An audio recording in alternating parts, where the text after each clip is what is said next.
जाम, police को 24 घंटे का अल्टीमेटम। दमोह जिले के हिंडोरिया थाना क्षेत्र के बांदकपुर पुलिस चौकी अंतर्गत ग्राम आनू में एक युवक की रहस्यमय गुमशुदगी के बाद तनाव व्याप्त है। आनू निवासी राजकुमार लोधी, जो पुलिस भर्ती की तैयारी कर रहा था, बीते 3 अप्रैल की सुबह 5 बजे दौड़ लगाने के लिए घर से निकला था, लेकिन तब से वो वापस नहीं लौटा है। परिजनों ने बताया कि राजकुमार के घर न लौटने पर उन्होंने कई बार उसके मोबाइल पर संपर्क करने की कोशिश की, लेकिन उसका फोन नहीं उठा। चिंतित परिजनों ने तत्काल बांदकपुर पुलिस चौकी में दोपहर करीब 2 बजे गुमशुदगी की रिपोर्ट दर्ज कराई। हालांकि परिजनों का आरोप है कि पुलिस ने इस मामले में गंभीरता नहीं दिखाई है। उन्होंने बताया कि दमोह कटनी मार्ग पर आनू और गूंजी के बीच बड़े पुल के पास राजकुमार के जूते, मोबाइल और टोपी मिले हैं, लेकिन पुलिस ने उन्हें इस बारे में कोई जानकारी नहीं दी। पुलिस की कथित निष्क्रियता से नाराज परिजनों और ग्रामीणों का गुस्सा फूट पड़ा। उन्होंने आज दमोह कटनी मार्ग पर आनू और गूंजी के बीच बड़े पुल के पास चक्का जाम कर दिया, जिससे यातायात पूरी तरह से ठप हो गया।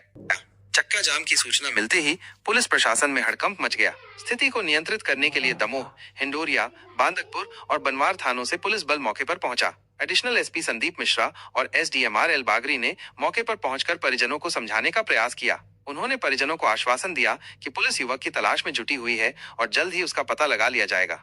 अधिकारियों के आश्वासन के बाद परिजनों ने चक्का जाम खोल दिया, लेकिन उन्होंने पुलिस प्रशासन को युवक को खोजने के लिए 24 घंटे का अल्टीमेटम दिया है। परिजनों ने चेतावनी दी है कि यदि अगले 24 घंटे के भीतर राजकुमार का पता नहीं चलता है, तो वे इसी स्थान पर फिर से चक्का जाम करेंगे। चक्का जाम के दौरान बड़ी संख्या में स्थानीय ग्रामीण परिजनों के साथ मौजूद रहे, जिससे स्थिति और भी तनावपूर्ण हो गई थी। अब देखना ये होगा कि पुलिस प्रशासन अगले 24 घंटों में युवक का पता लगाने में सफल हो पाती है या नहीं। हुआ कि आपको चक्का जाम तक की स्थिति? सर 24 घंटे से 36 घंटे हो गए, पुलिस ने कोई कार्रवाई अभी तक नहीं हुई। हो गई है, लेकिन अभी तक क्लियर पता नहीं चला कि वो बंदा कहाँ है। जी, इसकी सूचना आपने पुलिस को कितने बजे दी थी? लगभग सुबह कल 2 बजे के टाइम पर रिपोर्ट लिखाई थी। अभी तक क्या आपको तथ्य समझ में आया? सर अभी तक कोई निराकरण नहीं हुआ था, तो हम लोगों ने सोचा कि चक्का जाम किया जाए।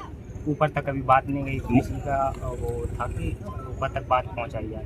मौके पर जहाँ पे आप लोग बता रहे कि मोबाइल मिला, क्या मोबाइल भी मिला, कपड़े भी मिले उसके, और तौलिया भी मिली है और जूते भी मिले। साथ में था कोई? साथ में कोई नहीं, अकेला आया था वो। नाम क्या है? राजकुमार ठाकुर, पिता का नाम अजब सिंह ठाकुर, ग्राम पंचायत आनू का निवासी है।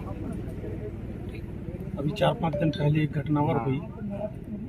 अभी 4-5 दिन पहले एक घटना भी हुई थी, जिसमें 2 बंदे आए थे गाड़ी पर, एक छोटे से बच्चे को बिठाया और उससे बात करने लगे कि किडनी निकाल लें, जो निकालना वो निकाल, गाड़ी में से कूद रहे। ठीक है, उसने जान बचाई अपनी और गाड़ी अपने आप दोनों बंदे भाग गए। इस घटनाक्रम की सूचना आपने पुलिस में दर्ज कराई थी? हाँ, कराई थी। किस थाने में कराई थी? कलेक्ट्रेट में रपट लिखाई थी हमारी रिपोर्ट। कहाँ पे? बांदकपुर चौकी। और सर एक संदेश पहुंचाना चाहते कि अगर 24 घंटे में अगर कोई निराकरण नहीं हुआ हम लोगों का, तो 24 घंटे बाद फिर से भविष्य धरना प्रदर्शन करेंगे और उसकी जिम्मेदार शासन प्रशासन रहेगा। आप ही लोगों को कहने पर हम लोगों ने बंद किया है। आपकी बात से हम लोग सहमत हैं और इसके आगे जो भी होगा तो उसका शासन प्रशासन ही जिम्मेदार होगा। लापता होने की घटना सामने आया है। बिल्कुल, कल एक युवक यहाँ के आनू गाँव के लापता हुए थे और उसकी खोजबीन जारी है और उसमें हमारे एडिशनल एसपी साहब पूरी टीम के साथ लगे हुए हैं। निश्चित रूप से सफलता मिलेगी। अभी तक क्या तथ्य सामने आए? अब तथ्य के बारे में एडिशनल एसपी साहब बताएंगे, क्योंकि कुछ जानकारियाँ ऐसी रहती हैं जो शेयर करने में दिक्कतें आती हैं, तो वो एडिशनल एसपी साहब अपने पॉइंट ऑफ व्यू से उसको आपसे शेयर करेंगे। सर, एक घटनाक्रम सामने आया कि जिसमें एक युवक लापता हुआ है। देखिए, एक घटनाक्रम अभी सामने कल आया था सामने, उसमें हम लोग की टीम काम कर रही है और उस पर हम लोग पता लगा रहे हैं कि उसके जो लड़का लागोमा वो कहाँ है, कोई उसके साथ फॉल प्ले तो नहीं हुआ है। उसके ये साइबर की टीम, फोरेंसिक टीम, सभी टीमें काम कर रही हैं। अब उन लोग को कुछ आपत्ति थी तो आप इस चीज़ की पर्सनल मॉनिटरिंग मैं खुद करूँगा और 24 घंटे तक हम लोग बैठ के खुद इसको देखेंगे कि कितनी तंदूर को जो है, और स्पॉट में जो भी जहाँ पे स्थिति बनी है, क्या स्थिति है, कोई एविडेंस रिलेटेड कोई चीज़ें हैं जहाँ कोई अपने को सर्च कराना, दिखवाना है, वो सब मैं खुद करूँगा यहाँ बैठ के। मैंने उनसे कहा है कि हमको मेरे को समय दीजिए कुछ तो उन्होंने कहा ठीक है। तो अब मैं खुद बैठ के पर्सनली एक चीज़ देखूँगा यहाँ पे, और मेरा उन परिवार वालों से भी मेरा निवेदन रहेगा कि वो एक बार आके मेरे को भी पूरा ब्रीफ करना है, क्योंकि कई बार अपनी घटनाएं होती, कई बार सर्कमटेंशियल्स हो जाती हैं, कई बार आपसी में जो पुरानी विवाद चलते रहते हैं उनको देखा होता है। अभी तक सर कोई साक्ष्य मिला है?